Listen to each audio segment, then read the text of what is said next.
Hi, my name is Barbara. Hello, I'm Alicia.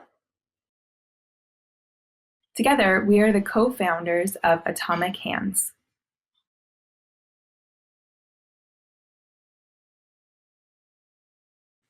Today's presentation is focusing on early childhood, youth, and how early exposure to STEM concepts will allow for a more positive relationship to STEM identity. Today, we're primarily focusing on one resource for early childhood, which is STEM Storybooks, signed in American Sign Language. We have several things on our agenda today. We want to explain a little bit about what Atomic Hands does, also what a STEM accessibility looks like for young deaf children. We will talk about ASL STEM storybooks. We will discuss a little bit on STEM comprehension and inclusion for deaf children. And we will also touch on some of our bilingual material as well as STEM-focused resources.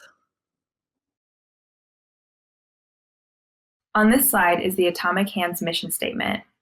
Previous to forming Atomic Hands, Alicia and I were both PhD students. We experienced similar struggles navigating primarily hearing academia as deaf students. From these experiences and struggles, we wanted to create a community where deaf STEMists could really come together and support each other. We wanted to incorporate three of the following goals: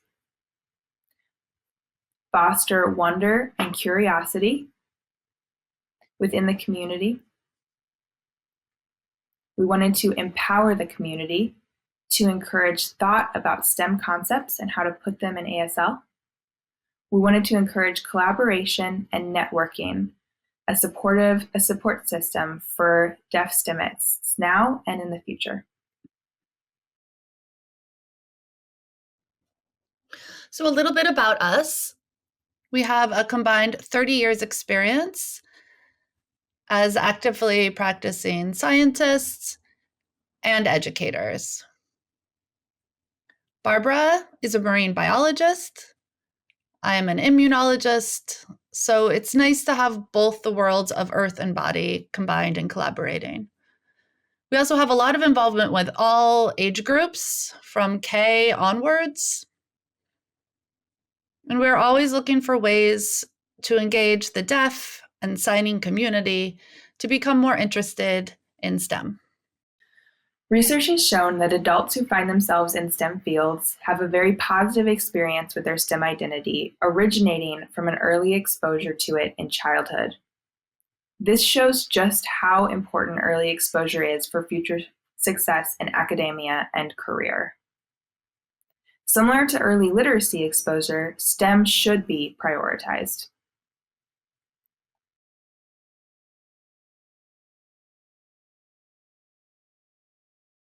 Deaf children present a different challenge.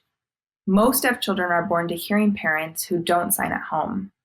Children with any level of hearing loss don't have access to 100% of the spoken language, meaning that the real visual sign language is what's more accessible to them. 70% of deaf children don't have access to ASL, meaning they don't have 100% access to the incidental language exposure. And they're deprived of the full access that can provide. So how do we make sure that children have full access? Through ASL. Also, we always say that children are born scientists. They are actively exploring. But what happens to a deaf children when they don't have access? Their ability to explore is dramatically reduced. And we see that reflected in the data. When we look at the number of deaf adult STEMists, it's only 0.15% of the general population. That is significantly less than what is found in the hearing community. So there is language deprivation and disparity. So how do we address this disparity? We have collaborated with a publishing company called Science Naturally to make storybooks. They have different STEM storybooks that they offer. We decided to pick one and start with it called Atoms. We brought in a deaf naturalist and wildlife photographer named Michael Stultz to sign this story. The age range for this book is targeted at children between the ages of 2 to 7. This is what a bilingual version of this book would look like, accessible in both English and ASL. There are embedded pictures, English, and if you want to access the ASL, simply click on the purple dot to see a video pop up of the signer.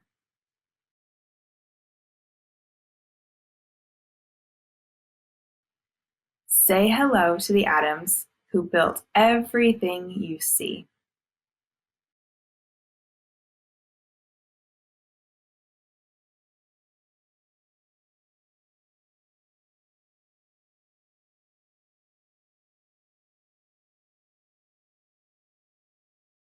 Your hands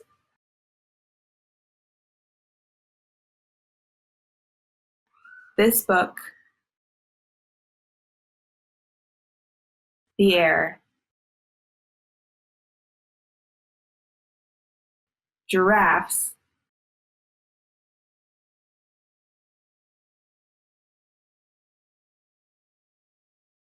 and every single tree.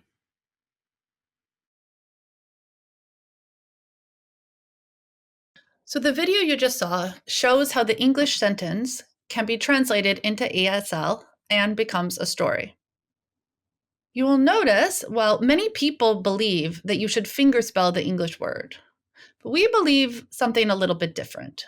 We think it is more important to show the sign, as that is where we provide the concept for the students to understand. And then you can follow with the spelling. We believe strongly in a bilingual approach that includes both ASL and the English spelling of the word. In the next video, you will see an example where you see the sign and then it is spelled, creating access to both languages.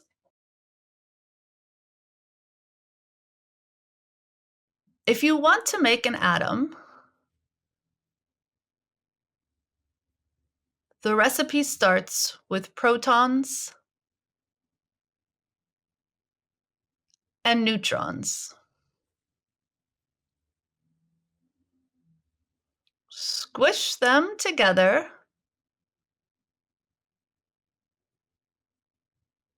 Use high heat and sprinkle in electrons.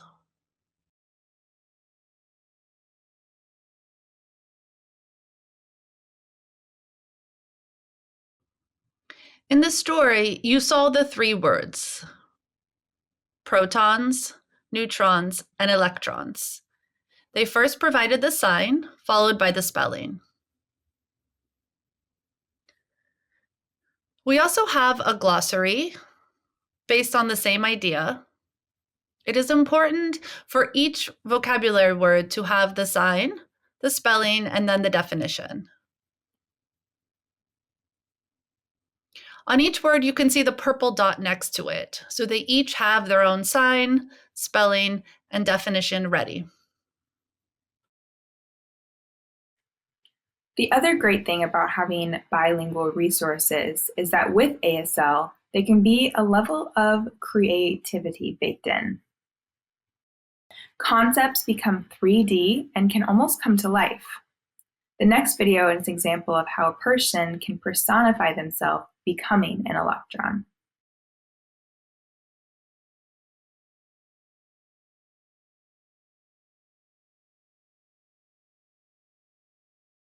See how neat that video is? You can really catch the elements of an electron visually. It naturally just draws you in and is very engaging.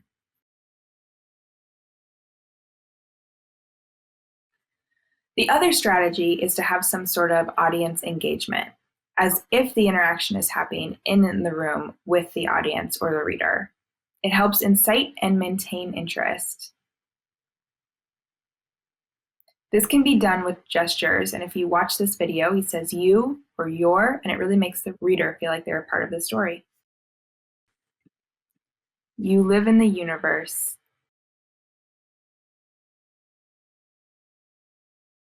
And the universe lives in you. If you notice, Michael repeats you again and again to help with the feeling of engagement. He also maintains eye contact.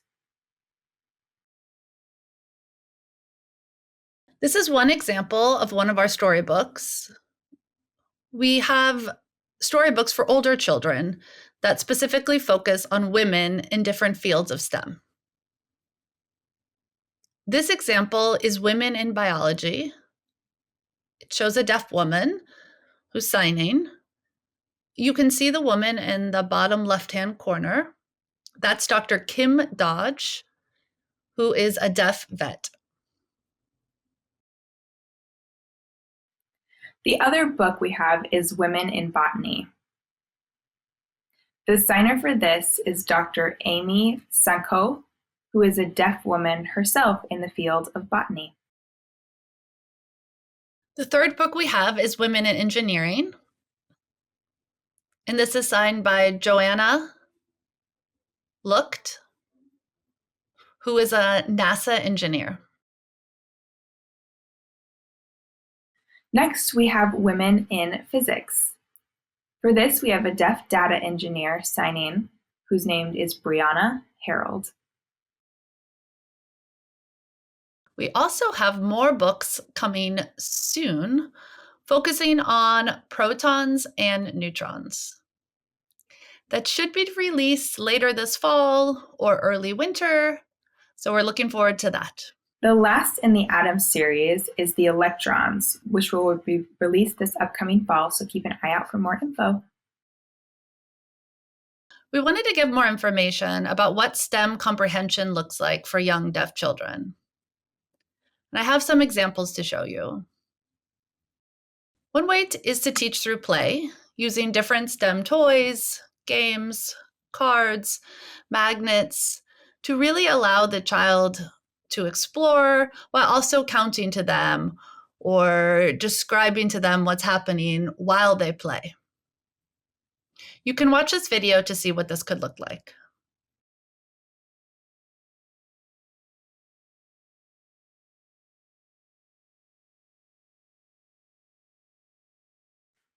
Whether you are in your home or classroom, you can always incorporate nature and the use of our 5 senses for teaching STEM concepts. Interact by asking the children what they are smelling, what they're seeing, what they're feeling. And of course, animals are always a crowd favorite.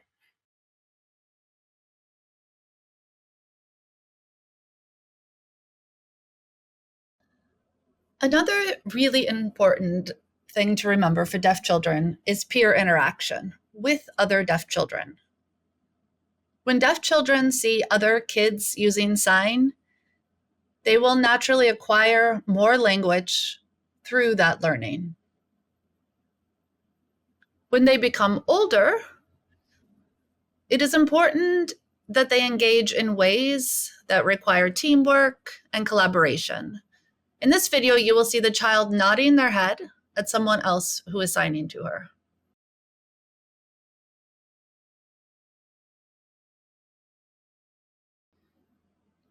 You can see in the background a girl signing, "Pet it softly, pet it softly." And then after she pets, she says, "Thank you."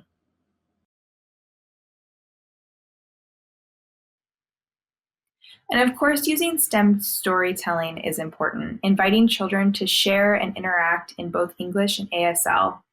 You can even role play the stories by becoming characters or concepts and incorporating art to build on the concepts, making the content more engaging.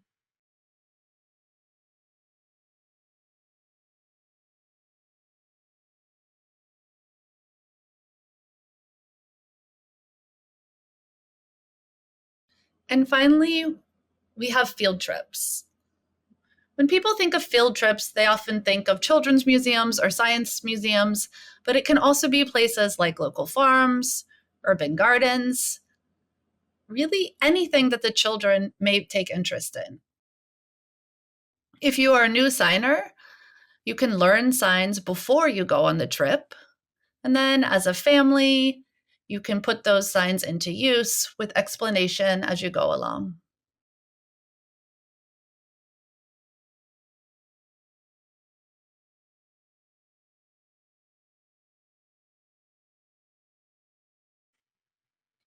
We've been talking about different child-centered practices for how to expose deaf children to STEM. So now we want to show you what that looks like in practice. This is a video of Joveline, age 2, who is the next future deaf STEMist. You can see their natural curiosity is already there. Science, technology, engineering, mathematics. 1, 2, 3, 4.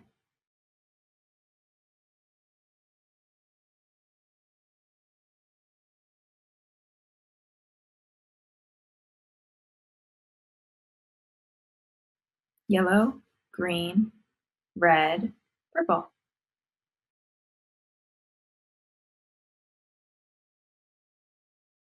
All gone.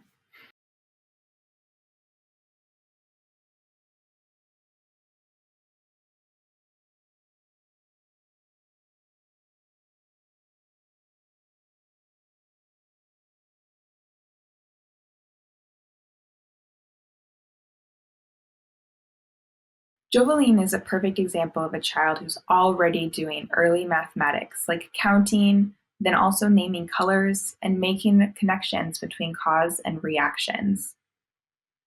This is all possible because of early STEM exposure and literacy. It goes to show that it's important to start exposure very young. So if you're curious about what Atomic Hands recommends or does, we have a list here of different opportunities. One thing is to read and sign with our storybooks for different age groups and ages. We have many different videos that you can watch to get inspiration for engagement with children. We have resources and dictionaries. So if you're interested in seeing what other deaf organizations sign for STEM-based words and vocabulary, you can look at our website. If you also are looking for any deaf events in your area related to STEM, if they have informed us of them, they will be posted there. And we also have a Deaf STEMist network. Any deaf STEMist from anywhere in the world can sign up and join. So if you're looking for someone who knows to collaborate maybe with computer science, you can find it on our roster and reach out and connect with other STEMists.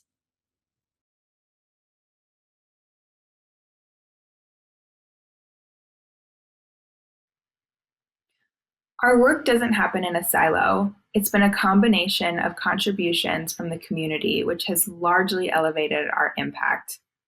We've been able to make over 140 ASL STEM videos, have a network of over 90 deaf STEMists, posted over 85 news and events, have 40 plus resources on our website, and now 5 ASL STEM storybooks. We have a large collection of ASL STEM resources and will continue to grow our reach with new storybooks and also a new project, many STEM courses for you yourself to learn STEM. Part of why we continue doing this nonprofit 501c3 work is really seeing the reaction on people's faces upon realizing that science can be easy and accessible. We've received reviews from people such as a 75-year-old who watched our videos about being eco-conscious and started adopting those practices they learned. We had a 12-year-old student who previously hated science, who after watching our videos realized that they actually liked it. Many of our members report that they had wished that they had these resources, as it would have made them like science more. So these are the reasons why we continue doing this work. Atomic Hands does a plethora of things, much of what we've named, and more as well. One of our resources that we provide is English to ASL translation for any of your STEM content. We also provide training and consultation. So if you, your organization, or company needs advice on engagement with deaf within the STEM field, or how to create a deaf-friendly environment, or in developing resources, we are here to help.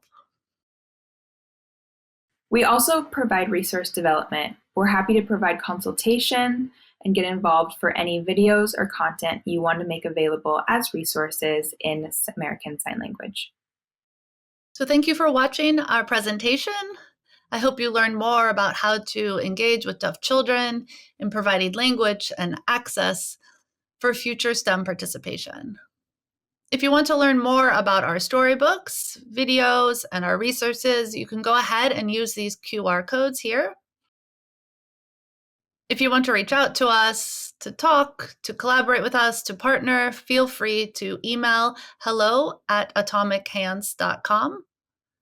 You can also find us on our various social media platforms at Atomic Hands.